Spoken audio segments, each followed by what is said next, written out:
tunay nga talaga na ang Panginoong Diyos lang talaga ang tunay natin yaman sa mundo. Amen. Dahil wala po tayong Panginoon sa buhay natin, wala po tayong magagawa sa ating buhay. Okay?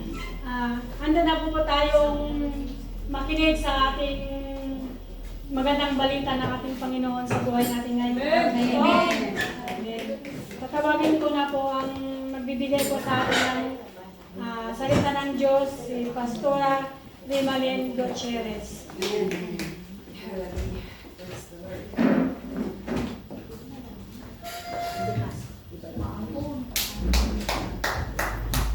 Amen. Hallelujah. Kita niyo ako. Gusto mo dito ka na pa? Dito na pa. Kita niyo Para mas maganda. We can see you behind the pulpit. Oh, dito ka na pa. Para mas okay. Mami, ayos ko yung kami.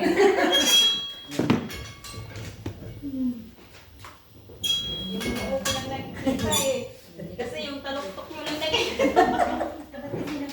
Ikaw parang hindi makakita sa amin eh. Kasi sa white blood lang tayo. Okay. Hindi, kilala. White blood lang dito tayo. Hindi kaya ako. Kung hawakan na lang. Okay. 5 service. Okay na. Ayos naman. Pastora, Bible verse.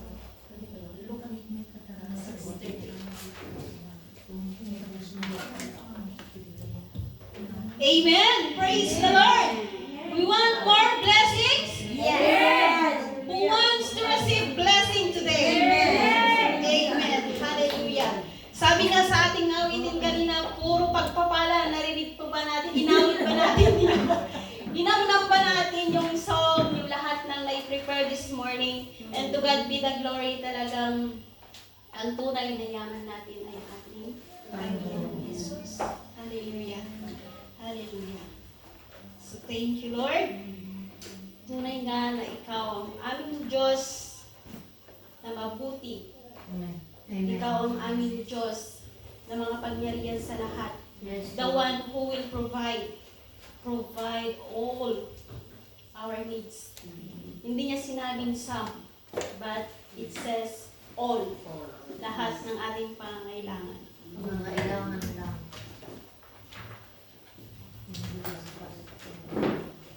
Inanyayahan pong lahat na tayo po ay tumayo.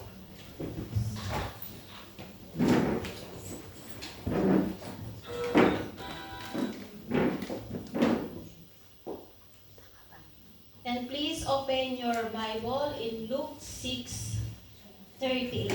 Hindi na po ito bago sa pandinig ng isang Kristiyano. Hallelujah.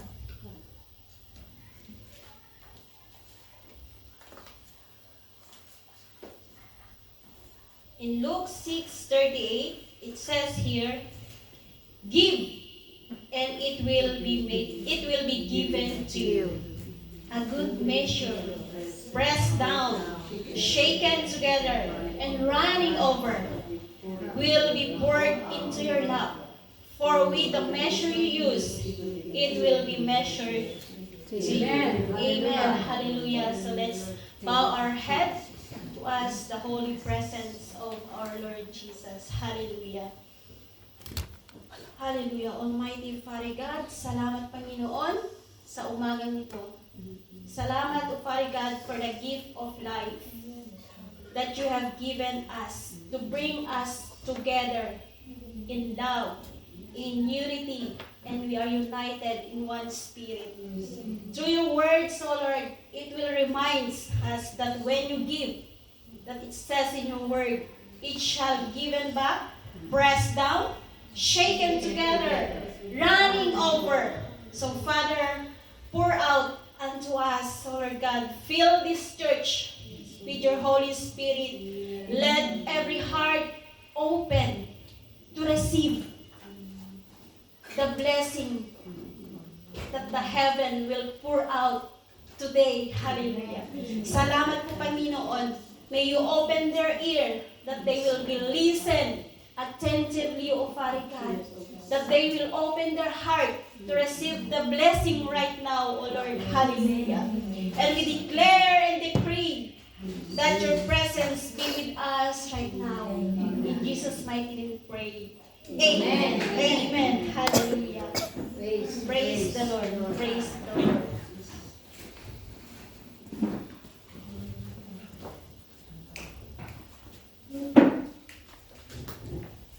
So it says in our Luke, so our theme for today is about worship through giving.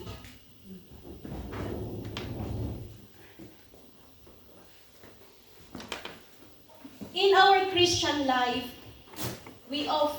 madalas po natin naririnig, if we hear the word giving, ayun na naman si pastor, bigay na naman, giving na naman, it's about money na naman, pera na naman ito.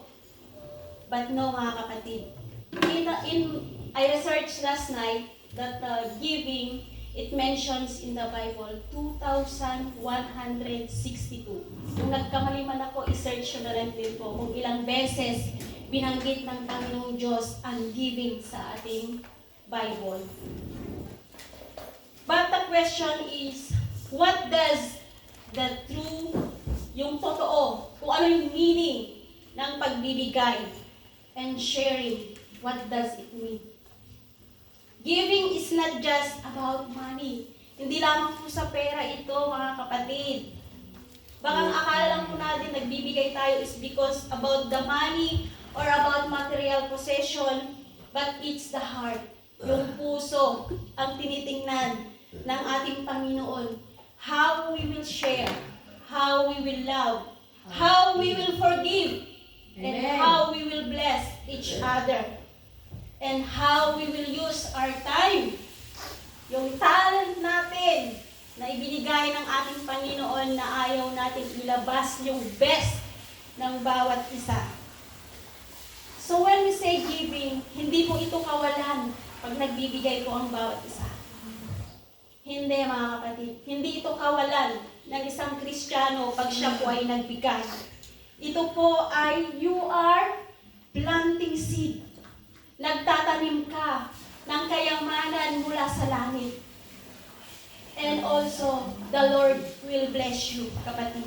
Amen. In our generation today, sa sitwasyon natin ngayon, when they heard about giving, nami-misunderstood po nila. Pera-pera lang ang church. Pera-pera lang ang pastor. Pera-pera lang ang mga namumuno sa church. But no. Because giving is a way of worship. Yung iba po is, they see or they look, ito ay burden ng bawat isa. Kabigatan ng isang Kristiyano or others is a duty. Duty na magbigay. But in the scripture, it shows here, it is actually the joyful act of worship. So yun pala ay kagalakan natin ang pagbibigay sa ating Panginoon. And God Himself is the giver. Siya ang unang nagbigay sa atin. Amen. Siya ang unang nagbigay. John 3:16. Sabihin po natin, John 3:16. For God so loved the world that He gave His only begotten Son, that whoever believes in Him shall not perish, but have everlasting life. God Himself is the first giver. Ang ating Panginoong Diyos, ibinigay niya yung kanyang bugtong na anak. But how about us? Tayo pa lang, hindi na natin kayang ibigay. Yung obedience natin sa Lord, hindi natin kayang ibigay. Ang pagbibigay po is a reflection. Ito po yung reflection natin sa ating pagsunod sa ating Panginoon. It reflects also the character of our God. When we give, we are participating the divine nature of our loving God. Introduction pala ito. So, number one is, I have prepared here 4 points.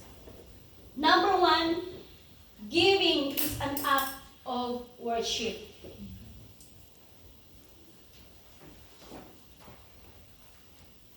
Giving is a worship. In our text, Jesus is talking to her disciples. Kinakausap niya dito ang kanyang mga disipulo. Kausap niya dito, mga kapatid, ang kanyang mga disipulo. How they will love. Paano nila ibigay yung kanilang mga enemies. May kaaway ba tayo dito? Meron. Alam ko. Meron ba tayong kagalit? So repent.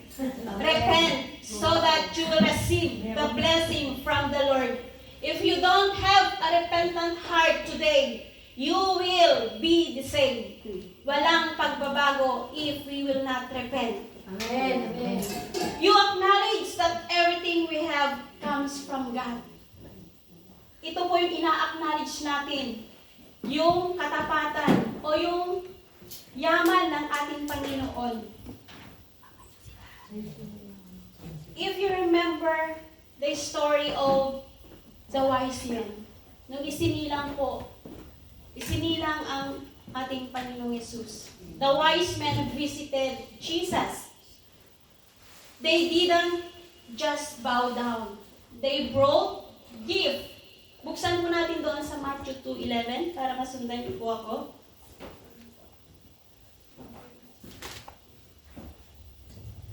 It says here, on coming to the house, they saw the child with his mother Mary, and they bowed down and worshipped him. Then they opened their treasure and presented him with gift of gold, frankincense, and myrrh. Hey, hallelujah. So, hindi lamang gift ang ibinigay nila. They worship Jesus. They bow down. They acknowledge that Jesus is the King.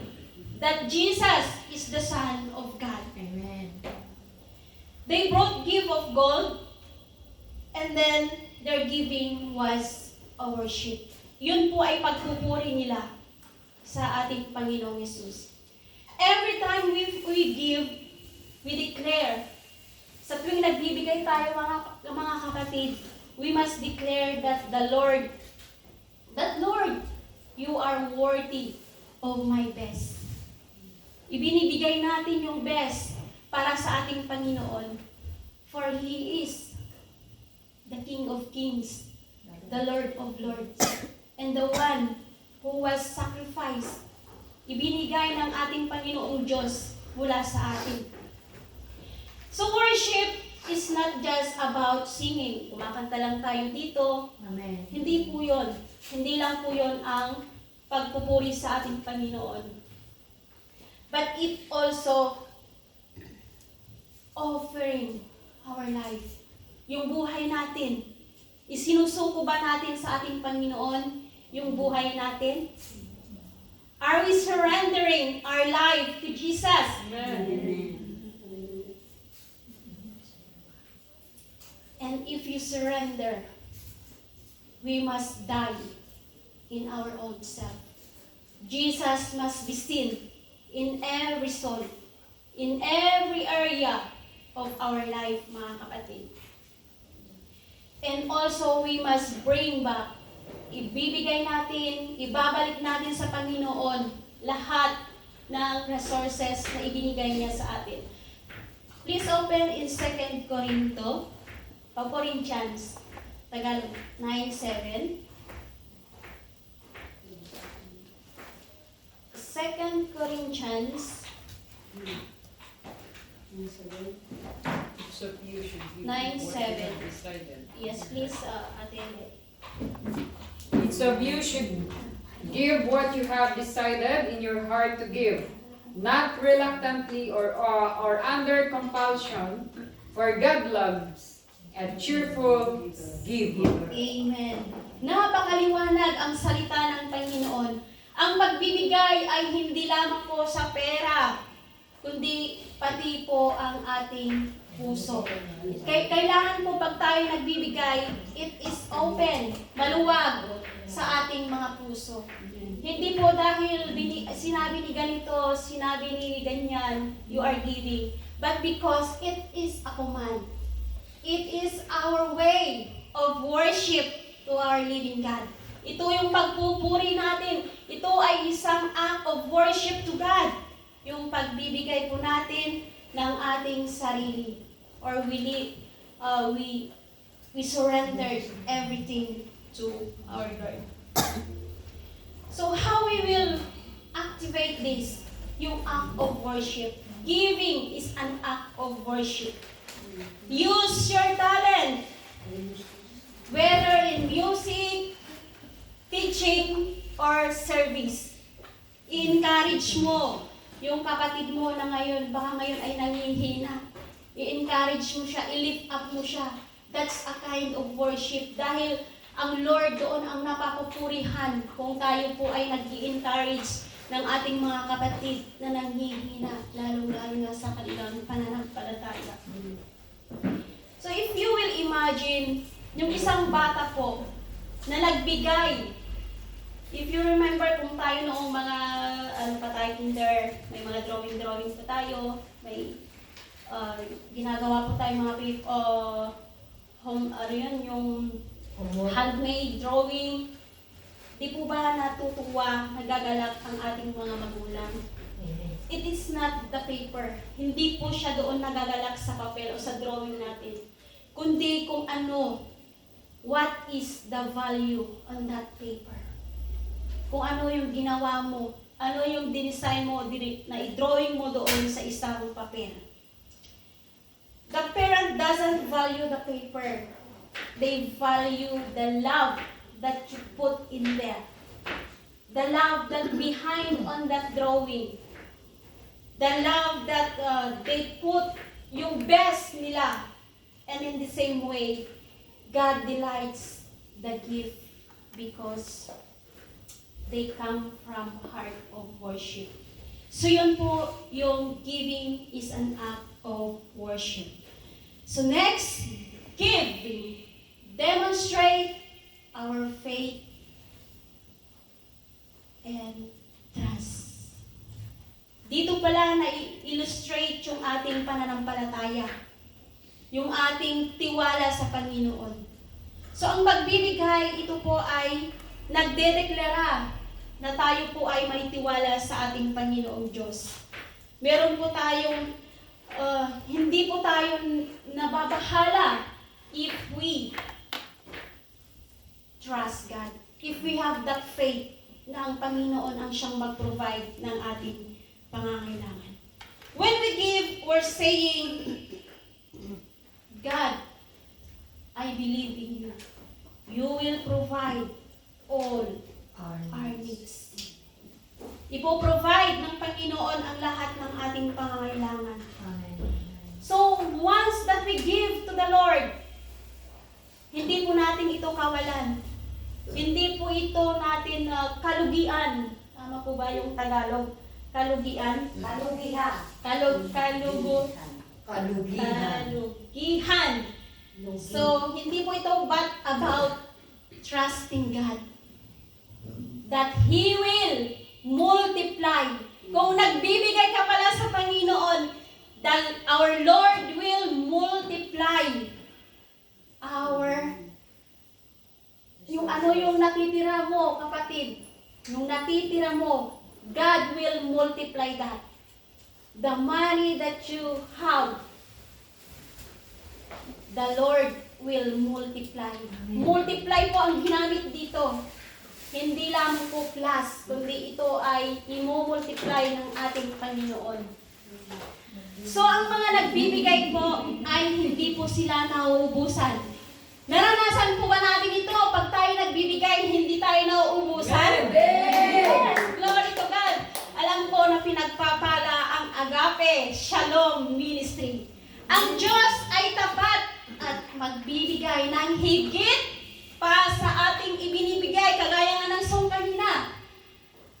lahat ng ating pangangailangan ay kanyang ibibigay. Hindi lamang po sa material, sa pera, kundi lahat also in times of trouble, in times of hardship, in times of sickness, in times of we are nothing. God will provide for us. Open in Malakay 3:10.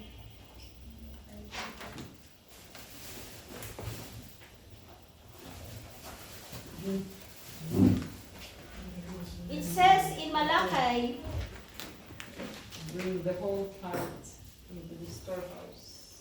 yes, dito po ay nakipagsubukan ng Diyos. Tines niya tayo dito mga kapatid. Nakipagsubukan ng Lord dito sa verse na ito. Sabi niya po,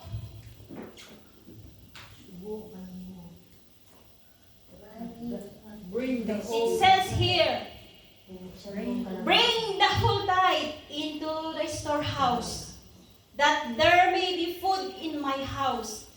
Test me in this, says the Lord Almighty, and see if I will not throw open the floodgates of heaven and pour out. Sabi niya, pour out. Talagang ibubuhos niya so much blessing that there will not be room enough to store it. Wow! Panghawakan natin ito mga kapatid. Yung wala na tayong mapaglagyan. Once the Lord will pour out the blessings from heaven. Amen. Dito, sabi niya, bring out the whole tithes into the storehouse. The Lord test us. Nakipagsubukan dito ang Panginoon. If we are willing to follow. Kung tayo po ba ay susunod or ine-neglect po natin. O sayang naman yung blessings na may pangako dito ang Lord eh. May pangako siya dito. Because we know that the Lord will always, lagi niya pong tinutupad yung kanyang mga pangako. So may isa akong halimbawa dito ng isang farmer. Nagtanim po siya sa kanyang bukirin. Konti lamang po yung kanyang inihasik. Konti lamang. So, because of this farmer, knowing that kung ilan talaga yung inihasik mo, yun din po yung iyong aanihin. But because this farmer trusts the Lord, nagtiwala siya sa Panginoon. The farmer trusts God for the harvest. Sabi nga niya, na kung ano yung inihasik nga niya po ay yun din ang kanyang aanihin. Because she trusts God, she planned. Nagtanim po siya sa kanyang bukirin. Because he trusts God, at alam po natin that God will hear the prayer of this farmer. Nagtiwala po siya, mga kapatid. So when we give, it says in this passage, the giver will not run over. Hindi mawawalan. Hindi mauubusan. Siguro may tanong kayo, bakit ako nagkakaroon ng ganitong problema? Because hindi po tayo nagiging wise how we will spend, kung paano po natin gagastusin yung ating mga resources, yung ating mga income. That's why, if you ask wisdom from God, siya na po mismo ang tutulong sa atin kung paano po iingatan kahit sentimo na nasa ating wallet, nasa ating bulsa, or meron man kayo sa inyong bangko. So God is faithful to provide more than what we give. Oh, ang liwanag po sabi ng Panginoon, God is faithful. Tayo po ba ay nagiging tapat sa ating Panginoong Diyos? Lahat po ba tayo ay nagiging tapat sa harapan ng Panginoon? Ikaw lamang kapatid, ang makakasagot niyan. So when you give, pag binigay mo ang para sa Diyos, ikaw ay nagtitiwala that God will provide your needs. Nagtitiwala ka by faith. By faith, mga kapatid, by faith. By faith. Don't limit the power of our Lord. Huwag mong limitahan ang kakayanan ng ating Diyos. Trust God provision when you give or you are planting seed. So paano tayo, if we have only one seed, kinain pa natin, ano ang tutubo? Kung tayo mismo, kinain natin yung ang ating seed. What we will harvest? Ano po ang aanihin natin, mga kapatid? Kayo po ang nagsabi. Yes. Believe God that God will provide for your needs abundantly if you give the whole tithes in the storehouse of the Lord. Ibibigay niya. Ipo-provide niya. Meron pa akong isang pangyayari last month. Talagang nangailangan yung aking anak. And then, talagang napakabuti ng Panginoon. Kasi that time is nag-post po ako sa aking My Day. Yung sa, tawag dito, yung recognition ng aking anak. Kasi nagkaroon po siya ng award. And then, may nag-message sa akin. Wow, congratulations, sis, sabi niya. Dalaga na yung anak mo. Tsaka, siya ay, ano daw, yung kanyang excellent. Matalino daw yung bata. So, akin yung Gcash mo. Sabi, oh, Lord. Sabi ko talagang ang Panginoon, yung walang-wala ka na, may gagamitin po siya. Malaking bagay po yung 3,000 peso, di po ba? Sa atin.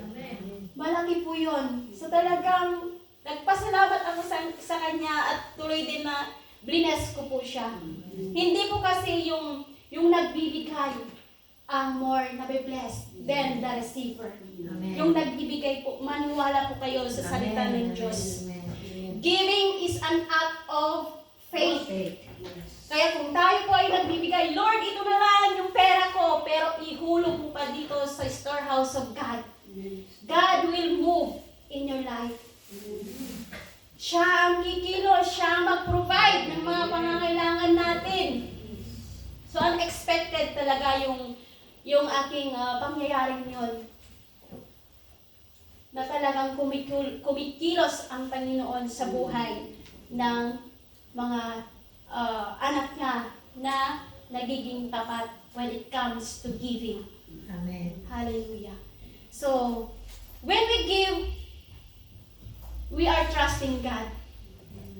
That we acknowledge God. Ina-acknowledge natin na ang lahat ng ating mga resources ay galing po sa Kanya. Hindi po sa ating lakas. Kasi once na nanghina po tayo, nagkasakit po tayo, wala po yung kikitain natin na yan. Mababaliwala po yan. Walang halaga. Once na ang Lord ang nag-touch sa atin. We acknowledge that God is the source of our everything. Siya ang nag-provide. Siya ang magbibigay ng ating pangangailangan. So let's proceed to number 3. Giving blesses others. So ang pagbibigay ay hindi lamang po because you love God, because there is a command that give your full tithes. Nag-bless ka sa Lord. But you didn't bless your neighbor. You didn't bless yung mga kapatid mo. So, kailangan kung vertical ay nagbigay ka sa Lord, kailangan din horizontal. Magbibigay ka rin sa iyong mga kapatid na nangangailangan. Because when we give, when we bless others, napapakain po natin yung mga nagugutom. Nabibigyan po natin yung mga walang damit.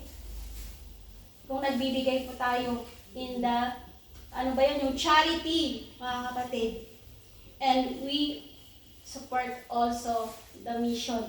Ayan, pupunta kami sa mission. Pupunta kami sa mission this January. And it will strengthen also the church. Please open me up in Acts 2:44 to 45.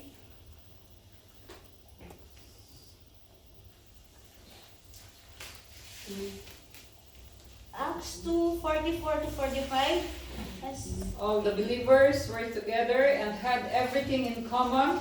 They sold property and possessions to give to anyone who had need. Amen.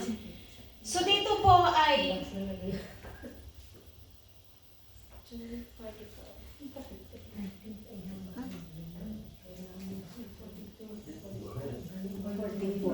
Yes, this is we as a believers, we as a followers of Christ.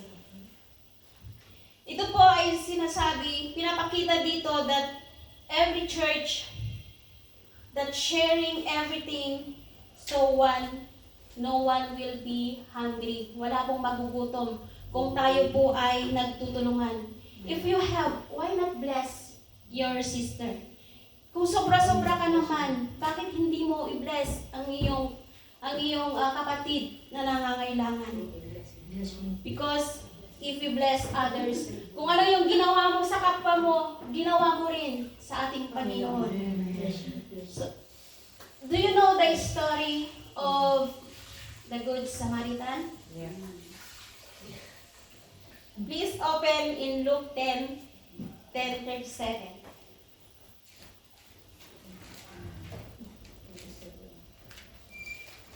Luke 10:27.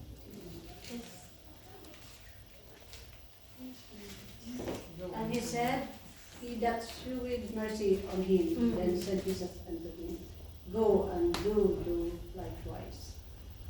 Luke 10:30 to 37 po. Now it come to pass, 30, Yes, 30 to 37.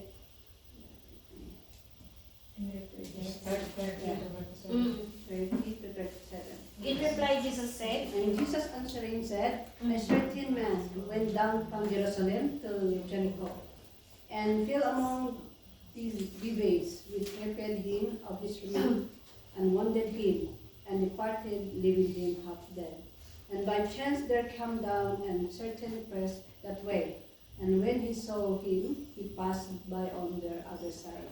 32. And there likewise a Levite, when he was at the place, came and looking on him, and passed by on the other side. 33. But certain Samaritan, as he journeyed, came where he was, and when he saw him, he had compassion on him. 34. And went to him and bound up his wound, pouring in oil and wine, and set him on his own desk, and brought him to an end, and took care of him. 35. And on the morrow when he departed, he took out 2 pins, and gave them to the host, and said unto him, Take care of him, and whatsoever thou spendest more, when I come again, I will repay thee. Amen. 36 until 37 and 36. Which know of these 3 thinkest thou was neighbor unto him that fell among the thieves? 37. And he said, He that shewed mercy on him, said Jesus unto him, Go and do likewise. Amen. Thank you, Ate. So, ano pong nakikita natin doon? We know that sa kapanahunan po ng ating Panginoong Yesus, Samaritan is the enemy of the Jews. Pero sino ang tumulong? Samaritan. He didn't just feel compassion Hindi lamang po na siya nahabag o naawa sa isang tao, but He gave also His time. Binigyan niya ng time. Pati na rin po yung resources niya, yung pera. And also, He take care of this wounded men. So, ang nakikita po natin dito is, when we say giving blesses others, it's not just giving money, but it will give also your time. Give also your caring. Because giving in love is action. Nandoon po magkaakibat o magkasama po. Pag nagbibigay ka, for sure, there is a love in that. There is a love behind of that gift. So yung Paris po, yung priest po dito ay inignore. And also, this Levite. Inignore po nila. But because of this good Samaritan, ay tinulungan niya po ito ng walang pag-aalinlangan. Hindi na po siya nagdalawang isip. So if the Lord touches your heart right now, na may nakikita ka na kapatid natin na nangangailangan, do not harden your heart. Open your hand. Open your heart. And the Lord will open the floodgates of heaven to pour out unto you if you help, if you bless the others, mga kapatid. Amen. So, paano po natin i-apply? Giving blesses others. Ano kaya yung others na yun? Support the work of the church. Yan na naman, church na naman. Be faithful in the tithes. Offering. Your giving sustain ministry. Nasusustina yung mga ministry ng bawat isa. And we spread the gospel. It's called this mission or outreach. They spread that we spread the gospel. So if we are faithful in giving our tithes, hindi po magkukulang ang pangangailangan ng ating church. Hindi po tayo magkukulang. Because you bless the church, God sees you, mga kapatid. Nakikita ng Panginoon because the Lord is looking into our heart. Hindi po yung laki na binibigay mo dito, kapatid. Hindi po yung liit ng binibigay mo. Pero is that the best gift to the Lord kung nagbigay ka ng nagbigay po tayo ng yung tira-tira na lang natin, na-divide na natin, inuna natin yung ito yung bayarin ko, ito yung panggastos ko, ito yung ibabayad ko dito. But where is the tithes? Sabi nga ng Lord, ihiwalay mo muna yung para sa Kanya bago mo paghati-hatiin yung mga pangangailangan mo. Isa po ako dito na nagpapatotoo sa harapan ninyo. It's not to brag. Hindi ako nagyayabang. But since I give my full tithes to the Lord, hindi niya po ako pinabayaan. Amen. Hindi niya po pinabayaan yung aking mga pamilya. Hindi po sila nagkakasakit. Meron ng minor, yung mga sipon, but yung madala sa hospital, hindi po, mga kapatid. Because on that amount, hindi po yung amount yun ang aking ibinigay, kundi it's my heart. Lord, I trust you. That's why this is also the way how I love you, sabi ko. Dahil mahal kita, because you said in your word, if you love me, follow my command. So ano ba ang command ng Panginoon? Give the full tithes in my storehouse. Be faithful in your tithes. Be faithful in your offering. So giving to the church is an act of worship. Ito ay isang pagpupuri natin sa ating Panginoon. kung tayo po ay nagbibigay sa church na kanyang itinayo. So remember, church, generosity is measured by the amount. It's not measured by the amount, but it is behind. It is the heart behind in it. Kung ano, tayo po ba'y nagagalak kung tayo nagbibigay sa Panginoon? Amen. Hallelujah. There is difference of happiness and joy. Because happiness is just parang nung nakatanggap ka ng gift, pansamantala lang yung saya na yun. But that joy, it is everlasting.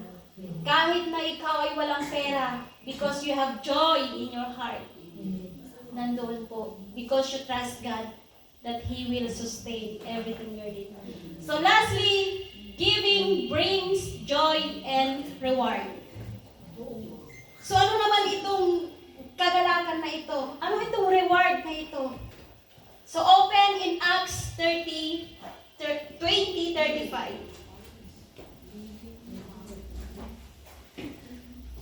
Gawa. Acts 20:35. In everything I did, I showed you that by this kind of hard work we must help the weak. Remembering the words of the Lord Jesus Himself said, "It is more blessed to give than to receive." Amen! This is the word of God. Hindi ko po ito gawa-gawa. Ito po ay salita ng ating Panginoon. So it is better to give than to receive. Kaya ako gusto kong nagbibigay. Yes, Mahi, I love giving. I love giving.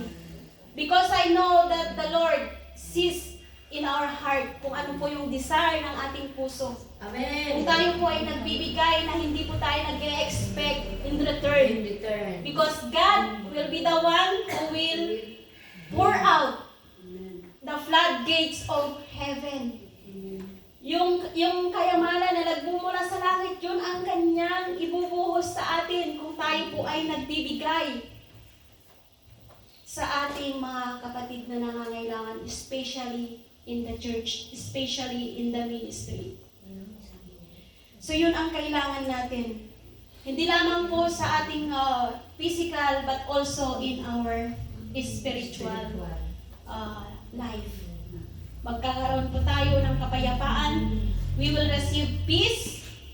Joy. Sometimes material things, yes. But material things is just yung pag na-receive mo, ngayon, happy ka. But later, wala lang. But that peace, that joy, forgiveness, love is eternal.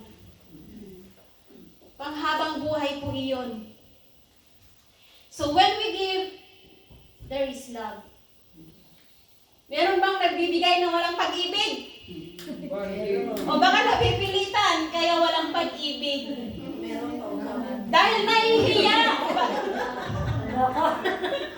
O dahil nahihiya siya. Dahil nung last ay binigyan. Parang ganon. Dahil nahihiya ka, bibigyan ko rin siya. Hindi po yon. If you really love that person, even it is not occasion, kahit hindi po niya birthday, you can still give. Yun po ang tunay na giving bring joy and reward. So hindi lamang po ito sa mga birthday, sa mga Christmas, hindi lamang po ito. You can give anytime. Palit-palit. Anytime po.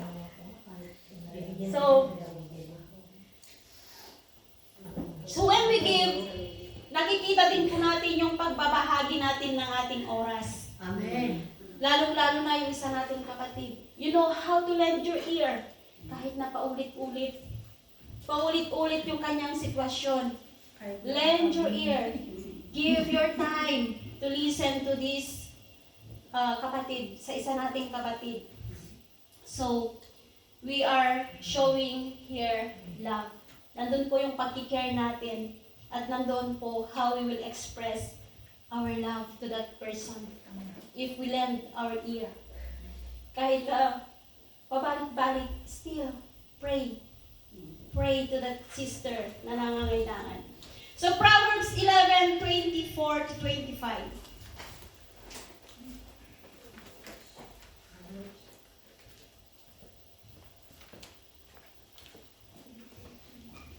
In Proverbs 11, sabi po dito, 11. Proverbs 11:24 to 25, it says here, it's okay, 24 to 25. Sabi po dito, one person gives freely, yet gains even more. Another withholds unduly, but comes to poverty. A generous person will prosper. Whoever refreshes other will be refreshed. So ito ay salita ng Panginoon. Kung ikaw pala ay mapagbigay, ikaw din ay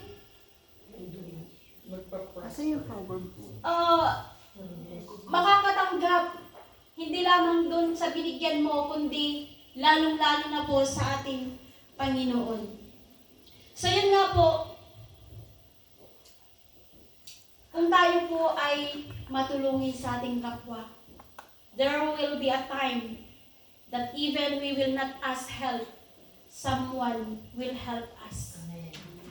Bukas palad ang kanilang puso sa pagtulong sa ating mga kapatid kung tayo po ay mapagbigay. Kung tayo po ay nagbibigay na open heart, hindi po tikom yung ating kamay. So yun nga po yung example ko kanina is, sabi nga, giving brings joy and reward. So on our Christmas program, di po ba? On December 21. Magkakaroon tayo ng exchange gift. For sure po, there will be happiness. Nandoon po yung saya natin pag tayo po ay nakatanggap ng regalo. Pag tayo po ay masaya, nagbibigay, syempre masaya din yung tatanggap, di po ba? Amen po, kasi kung hindi po tayo masaya na nagbibigay, mararamdaman niya po yun, na hindi po iyon galing sa ating puso. Nakakahawa po yung ngiti ng binigyan mo, di po ba? Nakakahawa yun eh. Ito ay nakakontaminatan. Pagkulang, pastora, bigay. Yun po, yun ay isuko natin sa Lord kung we are not satisfied. Kung tayo po ay... May pagkulang. So the joy is contagious. Nakakahawa ang ngiti.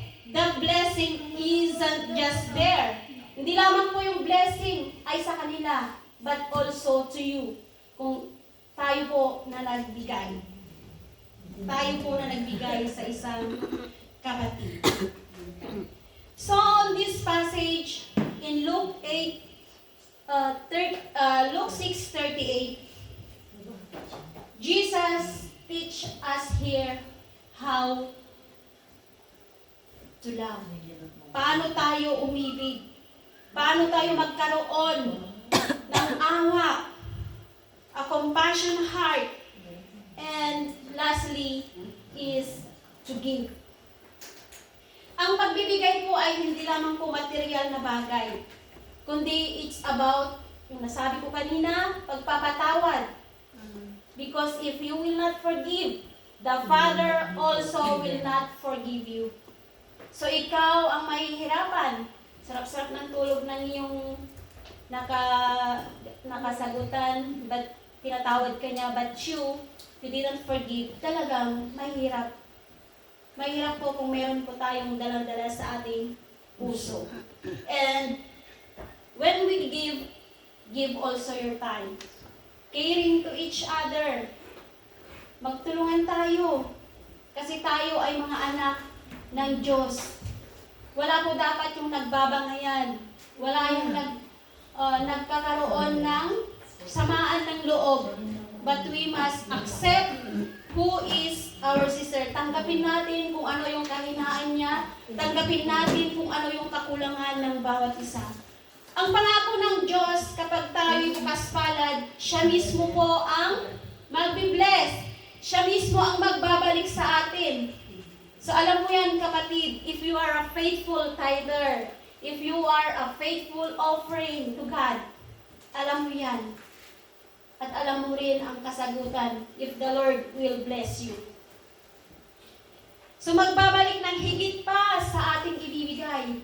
So kung nagbigay ka pala, mas doble pa ang ibabalik sa atin ng ating, o hindi lang doble, triple, ibabalik ng ating Panginoon. So when we say giving is not just about money.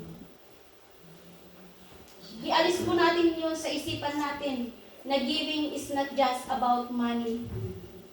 But how we give, how we love, how we forgive, and how we will care for each other. So, I will end with the story. Yun nga po yung isang magsasaka. Nagtanim po siya ng seed sa kanyang bukirin. So dahil kakaunti rin ang ani. Di po ba? Alam mo naman, nagtanim siya ng kakaunti, madami ang tutubo. Depende po kung marami ang inihasik na binhi. Ngunit nang siya ay nagtanim ng masagana, abundan, yung marami. Ang ani niya po ay nag-uumapaw. Dahil po nag-uumapaw, nakapagbigay pa siya sa kanyang mga kapitbahay. Nakatulong pa siya. The same as we as a Christian. Tayo na nandito ngayon. Ang pagbibigay ng kakaunti ay ibinabahagi na kakaunti rin ang babalik. Ngunit kung bukas palad po tayo, the Lord, our Lord, will give it back 100-folds. In that amount. Lalo na kung ito ay galing sa puso mo, kapatid. The God look in our heart, hindi po doon sa amount. So heart of a Christian living, ito pala ay puso ng isang Kristiyano, yung pagbibigay. So kung sensitive ka sa giving, so you are not a follower of Christ. Mahirap po yun. Kasi ang Panginoong Jesus, nag-sacrifice po siya sa buhay ng bawat isa. Nandoon po yung pagsunod natin, yung pag-ibig, yung pasasalamat at pagtitiwala natin sa Diyos. Kapag tayo nagbibigay, tayo ay nagiging daluyan ng pagpapala, ng biyaya ng Diyos sa iba. Do you believe in that? Amen. Naniniwala ba tayo doon na kung tayo po ay nagbibigay, tayo ay nagiging daluyan ng pagpapala or biyaya ng Diyos para sa iba? At in the end, tayo rin po ay mabibless. Mabibless po tayo, panghawakan nyo yung salita ng Panginoon. This is the Word of God. So mga kapatid, when we give and share, are not just an act of kindness. Ito po ay yung laman ng ating puso. Ito pala ay heartbeat ng isang Kristiyano. If mission is the heartbeat of God, Christian, giving is the heartbeat of Christian. Yun pala. Kailangan tayo ay, we are walking like Christ. Because God Himself gave His Son to us. So we must also give what is belong to God. When we give, we obey. We obey God's command. We express love, worship, and we trust in His provision. Ang mundo ngayon, tayo ay tinuturuan para nagiging tikom yung ating mga palad. Nagiging tikom yung ating pagbibigay. But Christ teaches us. Sabi nga sa Luke 6:38, open our hands. In opening our hands, we open our hearts. Naniniwala kayo doon? If we open our hands, we are opening our heart. And in opening our heart, we are opening the floodgates of heaven. Heaven's blessing, hindi po world blessing, but the floodgates of heaven's blessing. If we are opening our hands, opening our heart, and the floodgates of heaven, siya na po ang magbubuhos ng biyaya sa lahat. Lagi ko pong I'm reminding this na hindi po yung kagaya sa ating song kanina, na hindi yung yaman sa mundo. Kahit nakamtan mo na yung nais mo o yung mga pangarap mo sa buhay, but if you don't have Christ in your life, we are worthless. We are meaningless. Tayo po ay walang kabuluhan. So, ang iiwanan ko po sa inyo mga kapatid is, ang tunay nating yaman ay ang ating Panginoong Yesus. Amen. So try.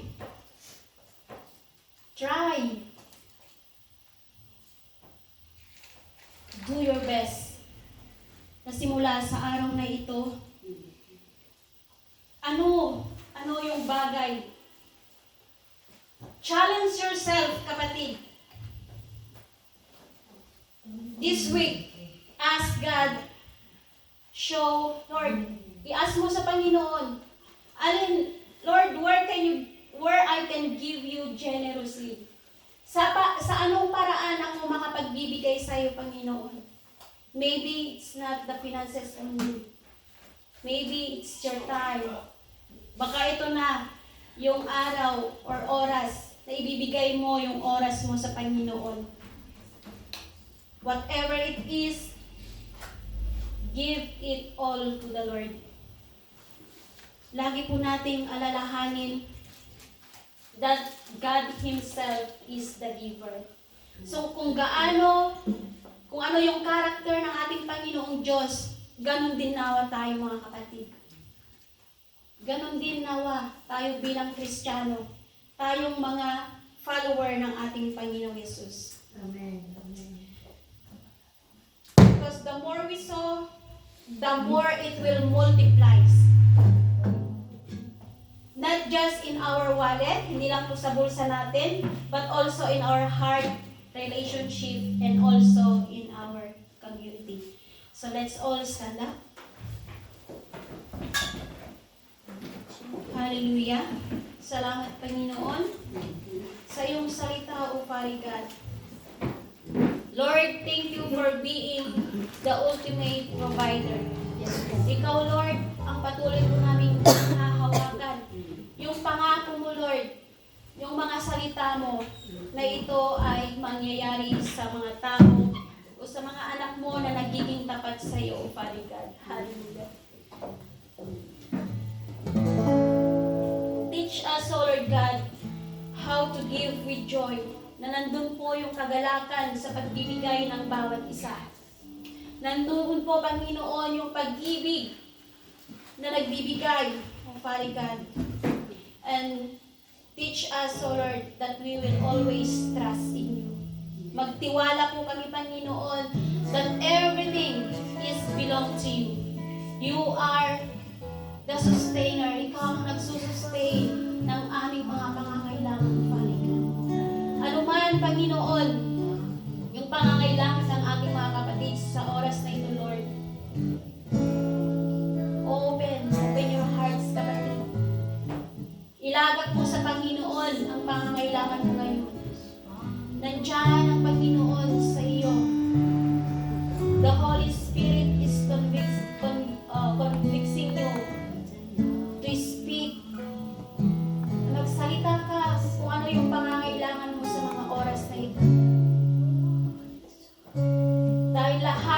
lumalapit sa Panginoon ay hindi niya po binibigo. Lahat ng ating mga pangangailangan ay kanyang katatagpuin. And bless others as we have blessed. As you bless me, O Lord God. As you bless everyone. Matuto po kami, Panginoon, na magbigay sa lahat ng mga nangangailangan. Hindi lamang po, Lord, sa pera, kundi ito po yung aming oras. How we will care, how we will love this person, Lord God. Hallelujah. Nawa ang pagbibigay is yung magiging habit namin bilang isang Kristiyano. Hindi lamang dahil kagustuhan namin, but because this is your command, O Lord God. Ito ay salitang Panginoon na patuloy po namin panghahawakan, O Father God, na mag-reflect, Panginoon, yung pag-ibig mo, yung karakter ng aming Panginoong Diyos sa bawat isa. Thank you, Lord. Thank you, Father God. Hallelujah. Patagpuin mo ang lahat ng pangangailangan ng aming mga kapatid sa mga oras na ito. Hindi lamang po sa financial, Lord, but also in their physical, spiritual, mental, Lord God, and also in their families, Lord. Hallelujah. Salamat, Panginoon, sa pamamagitan ng inyong salita, Lord. Pangusap ka sa bawat isa sa atin. Thank you. Thank you, Holy Spirit. Thank you, Lord Jesus. Hallelujah. To you alone all the glory, honor, and thanksgiving in Jesus' name. Amen. So ngayon po ay tayo dadako sa ating komunyon. May I ask our presbyter, Pastor Mami Ibrada and Pastor Ning, to please join me sa ating Holy Communion po.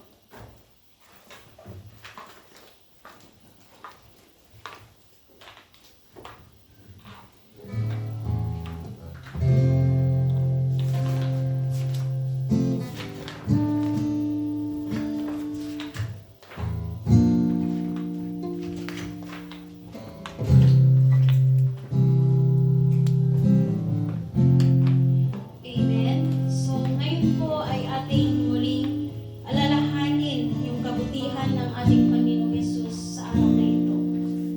Ang banal na komunyon po ay hindi lamang ito pagbabalik loob. Ay isang ritual, hindi po ito ritual. Ito po ay iniwan niya sa atin na ating alalahanin, na ating gunitain yung kabutihan ng ating Panginoong Yesus. So,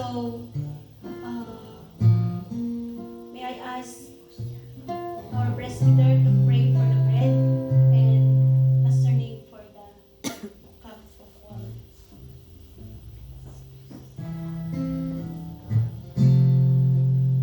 Hallelujah, Panginoon Diyos ng mga kapangyarihan, marami pong salamat sa tinapay na simbolo ng iyong katawan, Panginoon.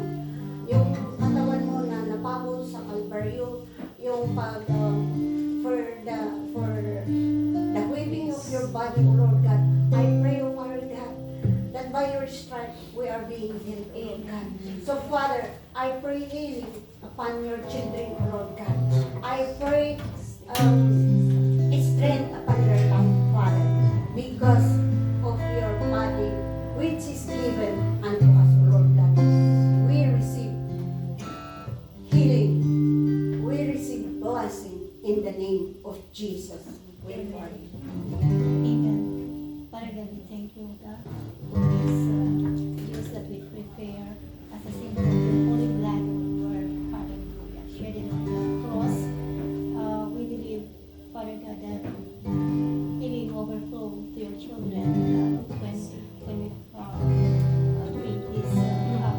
Father God, we believe, Father, that you are our Lord and Savior, and through the power of resurrections, hallelujah, you raise up also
Panginoong Yesus.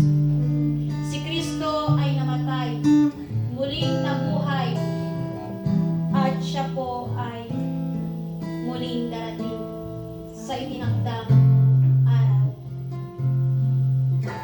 So, salamat Panginoon sa araw na ito. Kantayin po natin yung tinapay ng buhay. Habang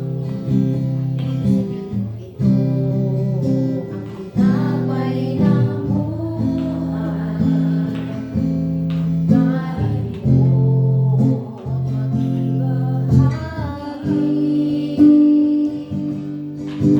Ito, tinapay ng buhay, kain mo mag-iisa.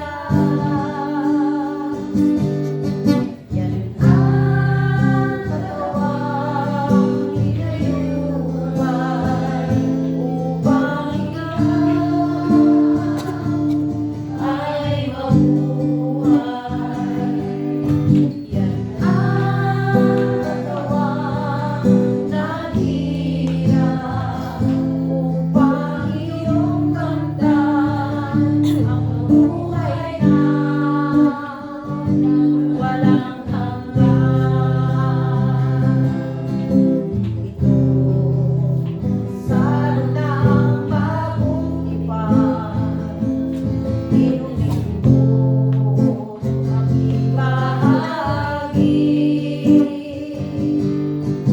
Ito ang sa lunang bagong tipan, inumin mo mag-iisa. Yan ang dugong lumana upang ikaw ay luminis. Yan ang dugo ni Kristo na para sa iyo doon sa Kalbaryo ay lumigis. Ito ang tinapay ng buhay. Ito ang salo ng bagong tipan. Yan ang katawang inayubay. Yan ang dugong iniibig. Ito ang aking patunay. Ako'y kasama niyang namatay. Ito ang aking ipahahayag na magbabalik si Jesus na buhay. So tayo'y manalangin. Manalangin sa ating Panginoong Yesus sa umaga ito. Panginoong Yesus, salamat sa iyong katawan at dugo. Tulungan mo kaming lumapit sa iyong hapag na may pananampalataya, may paggalang, may pag-asa sa iyong pagbabalik. Gawin mo kaming buhay na patotoo ng iyong pag-ibig. Thank you, Father God. So it says in 1 Corinthians 11, 23 to 24. Hinawakan po ba natin sa ating kanan? For I received from the Lord what I also passed unto you. The Lord Jesus, on the night he was betrayed, took bread, and when he had given thanks, he broke it and said, "This is my body, which is for you. Do this in remembrance of me." Kainin po natin.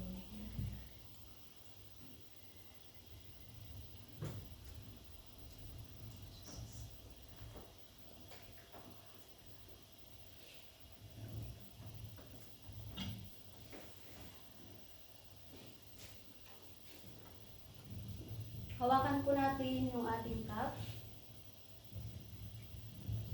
It says in 1 Corinthians 11, 25 to 26, in the same way after supper, he took the cup saying, "This is the new covenant in my blood.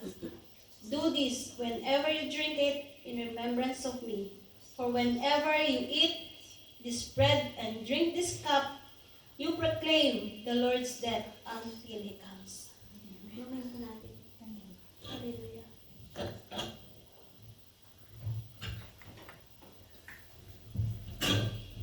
Amen. Thank you, Jesus. So, magpatuloy tayong magpuri sa ating Panginoon. Tayo magpasalamat sa kabutihan ng ating Panginoong Yesus. Dahil sa kanyang katawan at sa kanyang dugo, tayo po ay nagkaroon ng buhay na walang hanggan. Ito ang saro ng bagong tipan.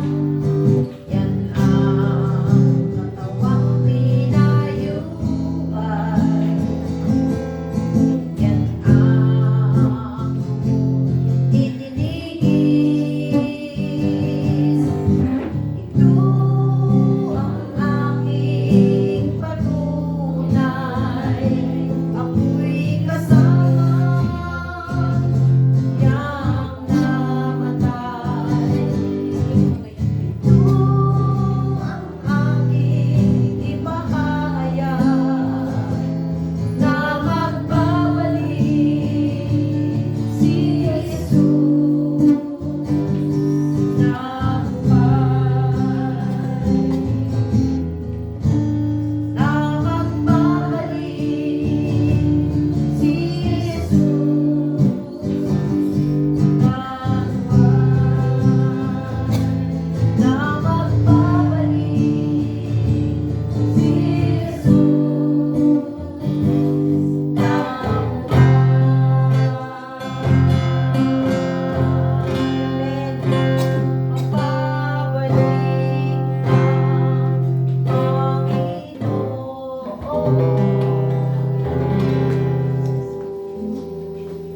Amen. Amen. Hallelujah. To God be the glory and God bless everyone. Amen, amen. Praise the Lord. Palakpakan mo natin ang ating Panginoon. Paano mo yung palakpak natin sa Diyos? Amen. Hallelujah. God bless everyone.